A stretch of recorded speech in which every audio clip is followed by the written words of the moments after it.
ആക്രമണത്തിൽ 35 മുതൽ 40 വരെ പാകിസ്ഥാൻ സൈനികർ മരിച്ചു എന്നുള്ളതാണ് സേനാ മേധാവികൾ പറഞ്ഞത്. അതേസമയം 5 ഇന്ത്യൻ ജവാന്മാർ ഈ ഷെല്ലിങ്ങിൽ അടക്കം വീരമൃത്യു വരിച്ചു എന്നുള്ള കാര്യവും കൂടി സ്ഥിരീകരിക്കുകയും ചെയ്യുന്നുണ്ട്. ഒന്നാമതായി ഏതായാലും ഏറ്റവും പ്രധാനപ്പെട്ട ഒരു കാര്യം 9-നും 10-നും പാകിസ്ഥാൻ ഡ്രോൺ ആക്രമണം നടത്തി. ഈ ഡ്രോൺ ആക്രമണങ്ങളെ ഇന്ത്യ ശക്തമായി പ്രതിരോധിച്ചു എന്നുള്ളതാണ്. ഇന്ത്യക്ക് ഒരു നാശവും ഉണ്ടാക്കാൻ പാകിസ്ഥാൻ ആയില്ല. പാക് ആക്രമണം യാത്രാ വിമാനങ്ങളുടെ മറവിലായിരുന്നു പാകിസ്ഥാൻ്റെ ആക്രമണം എന്നുള്ളതാണ് ഏറ്റവും പ്രധാനമായി പറയുന്നത്. ഏതായാലും 30 മുതൽ 40 വരെ സൈനികർ ഈ ആക്രമണത്തിൽ കൊല്ലപ്പെട്ടു എന്നുള്ളതാണ് പ്രധാനമായും ഉള്ളത്. അതുപോലെ തന്നെ ഇന്ത്യ ഏതൊക്കെ ആയുധങ്ങൾ ഉപയോഗിച്ചു എന്നുള്ള കാര്യം ഇപ്പോൾ വെളിപ്പെടുത്താൻ കഴിയില്ല എന്നുള്ളതാണ് വ്യോമസേന പറഞ്ഞത്. ഏതായാലും നാവികസേന ഇതുമായി ബന്ധപ്പെട്ട് പറഞ്ഞത് ഈ പഹൽഗാം ഭീകരാക്രമണത്തിന് പിന്നാലെ തന്നെ നാവികസേനയും സർവ്വസജ്ജരായി നിൽക്കുകയായിരുന്നു. ഈ ഘട്ടത്തിൽ ഒരു തിരിച്ചടിക്ക് എന്തിനും തയ്യാറായിരുന്നു. കറാച്ചി തുറമുഖം ലക്ഷ്യമിട്ടിരുന്നു നാവികസേന എന്നുള്ളൊരു കാര്യവും കൂടി നാവികസേനയ്ക്ക് ഈ വാർത്താ സമ്മേളനത്തിൽ വെളിപ്പെടുത്തുകയും ചെയ്തിട്ടുണ്ട്.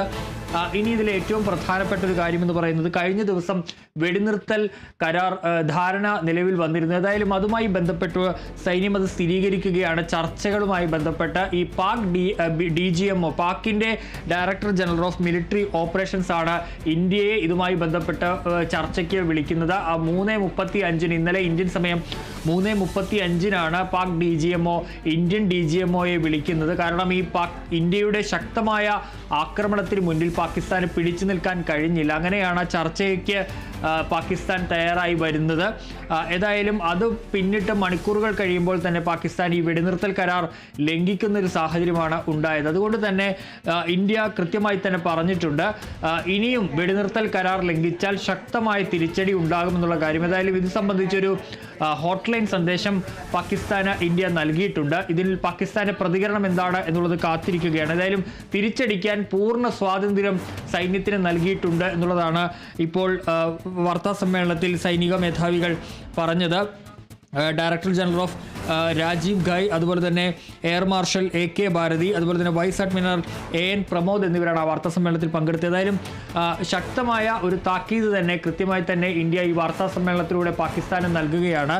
ഇനിയും ഇത്തരത്തിൽ ഈ വെടിനിർത്തൽ കരാർ ലംഘിച്ചാൽ ശക്തമായി തന്നെ തിരിച്ചടിക്കും എന്നുള്ളതാണ് ഇപ്പോൾ നൽകിയിരിക്കുന്ന ഒരു പ്രധാനപ്പെട്ട ഒരു താക്കീത് എന്ന് പറയുന്നത്. ഏതായാലും കഴിഞ്ഞ ദിവസം നമുക്കറിയാം ഇന്നലെയൊക്കെ പാകിസ്ഥാന്റെ ഭാഗത്ത് നിന്ന് പ്രകോപനമുണ്ടായി. ഇന്നലെ രാത്രി ഡ്രോണുകൾ ഇന്ത്യയുടെ അതിർത്തിയിലേക്ക് വെടിനിർത്തൽ കരാർ നിലവിൽ വന്ന മണിക്കൂറുകൾക്കകമാണ് അത്തരത്തിലൊരു നീക്കം പാകിസ്ഥാന്റെ ഭാഗത്ത് നിന്ന് ഉണ്ടായിട്ടുള്ളത്. അതുകൊണ്ട് തന്നെ അതിന് കൃത്യമായ മറുപടി നൽകിയിരിക്കുകയാണ്. നാളെ ഇപ്പോൾ വീണ്ടും പാക് ഇന്ത്യ DGMO തലത്തിൽ ഒരു ചർച്ച കൂടി നടക്കുമെന്നും അറിയിച്ചിട്ടുണ്ട്. ഏതായാലും അത്തരത്തിലാണ് പോകുന്നത്. അതുപോലെ തന്നെ വ്യോമസേനയുടെ കാര്യത്തിൽ വരുമ്പോൾ ഇതിൽ പത്രസമ്മേളനത്തിൽ ഒരു ഉയർന്ന ചോദ്യം ഈ റഫാൽ വിമാനത്തിൽ എന്തെങ്കിലും സംഭവിച്ചു എന്നുള്ളതാണ്. പക്ഷേ അക്കാര്യത്തിൽ സൈന്യം പറഞ്ഞത് വ്യോമസേന അതിൻ്റെ ലക്ഷ്യം കൃത്യമായി തന്നെ നേടിയിട്ടുണ്ട്, പൈലറ്റുമാരെല്ലാം സുരക്ഷിതരായി മടങ്ങിയെത്തി എന്നുള്ളതാണ് പ്രധാനമായും സൈന്യം അറിയിച്ചിട്ടുള്ളത്. ഏതായാലും ഏറ്റവും നിർണായകമായ ഈ ഘട്ടത്തിലെ ഒരു കാര്യമെന്ന് പറയുന്നത്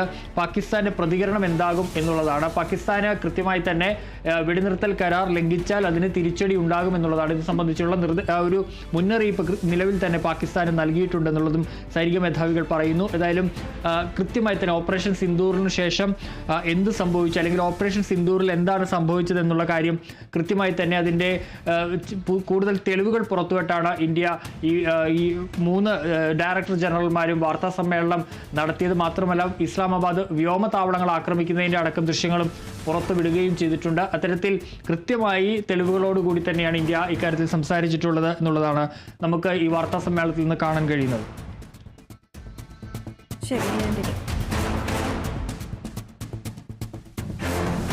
നാവിക വ്യോമസേന മേധാവികൾ മാധ്യമങ്ങളെ കാണുകയായിരുന്നു. DGMOയും ഈ വാർത്താ സമ്മേളനത്തിൽ സംബന്ധിച്ചു. ഇന്ത്യ പാകിസ്ഥാൻ ജനവാസ മേഖലയെ ആക്രമിച്ചില്ല, സൈനിക നീക്കങ്ങൾ സംയമനത്തോടെയാണ് നടത്തിയത്. 5 ഇന്ത്യൻ സൈനികർക്ക് വീരമൃത്യുവേറ്റു. ആയുധങ്ങളെക്കുറിച്ച് വെളിപ്പെടുത്താനാകില്ല തുടങ്ങിയ കാര്യങ്ങളാണ് വാർത്താ സമ്മേളനത്തിൽ